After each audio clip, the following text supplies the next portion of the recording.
sitting here the morning after your wedding, basking in the afterglow of a wonderful night.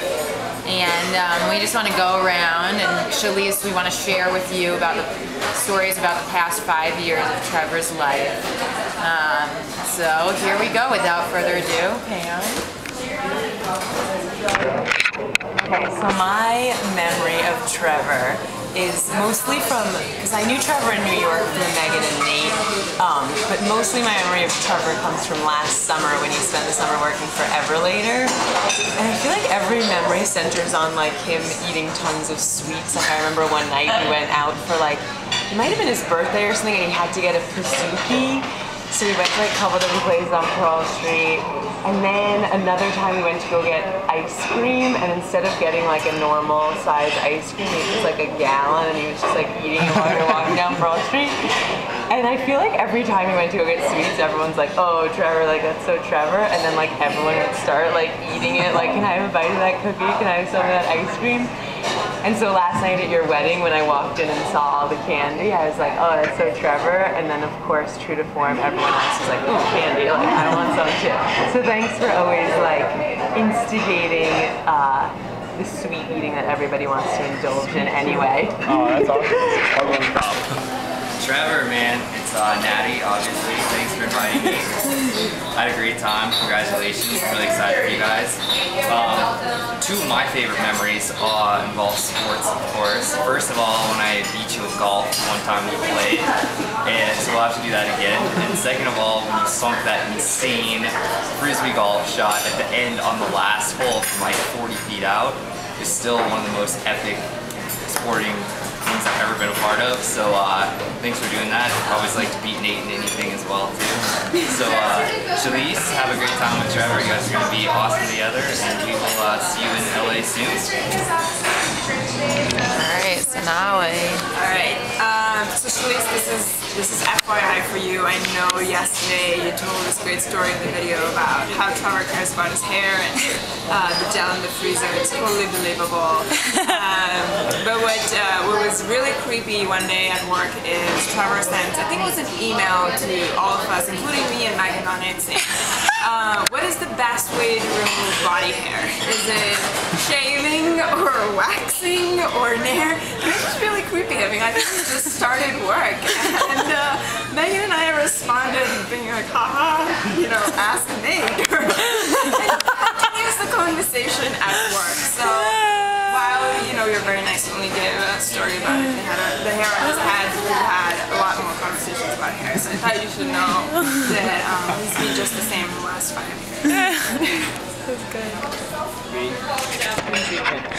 Hey Trav, again, thank you so much for inviting us to your wedding. We had an awesome time, and Shalice, you really are more beautiful on the inside than outside, even though you look very, very, very beautiful inside, outside. It was a wonderful wedding, but Trevor stories, I kind of think of two Trevor stories that I sort of come to mind. One where, you know, Sonali comes home from training, and Trevor's so good looking. Trevor looks like Brad Pitt. So, I mean, Trevor, you started off like -10 with me. I kind of really didn't like you, man.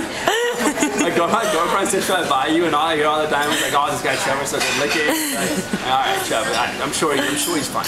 So then I meet you, and we become really good friends. You're awesome. When you came to New York to have dinner with Megan, Sonali, and me, and then you were supposed to go and meet all your friends, but yet you came back to our place and you sat and watched 10 hours of Ultimate Fighting. And your friends kept calling you, but you just don't want to go. You hung out with us the whole night, man. That sort of shows me how good friend you are. So again, congratulations. We had such a good time last night. And, you know, here to see you, Shalice, and I'm sure we'll see you guys soon and for many, many years to come. So. Hey Trevor, so I'm Shalice. So I just want to tell you, Shalice, Trevor has led like a really charmed life. Like he's one of these guys where like everything just seems to happen at the right time in the right place for him, you know. He leaves BYU, gets a job at JP Morgan. Then, you know, first year for us is like insanely rough, and like voila, like another job pops up at Morgan Stanley. He gets off the wait list at Wharton. I mean, the kid is like charmed life, you know, he always seems to know what his life path is. And one thing he was always telling us is, you know, someday I'm gonna have an amazing wife, and we're gonna have a California king of bed in our apartment.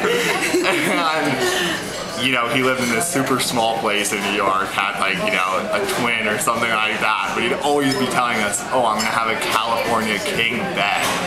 And when I was moving Trevor into his apartment in Philly, he was like, you know what, I'm just gonna get a California king bed in my apartment in Philly. And I was like, Trevor, you know, don't you think that's like jumping the gun a little bit? You know, isn't this like a little bit preemptive? He's like, no, I've got a good feeling that in the next couple of years I'm gonna find the girl of my dreams. And so what I'm gonna tell you is when you're apartment shopping in LA, I want you to keep in mind that you need a bedroom big enough for that California king bed, because Trevor will accept nothing less. Alright, so mine's a more serious tale.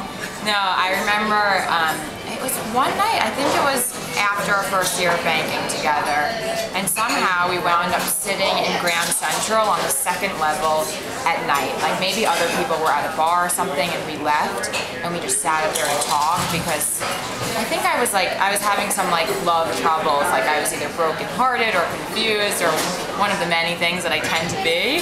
And we sat up on the second floor of Grand Central. The entire place was pretty much empty, and we talked for hours about like what it means to be in a relationship, and Trevor kind of shared with me his vision for his life and his faith, and I just remember thinking like, whoa, like how lucky am I to know Trevor. Like he gets it. He gets like everything that's important, and he's thought about it, and I feel so grateful, and I can't wait to have many hour-long conversations in Grand Central with you, Shalice, someday. So you guys have a good life ahead of you. Thank you so much. Woo! Woo!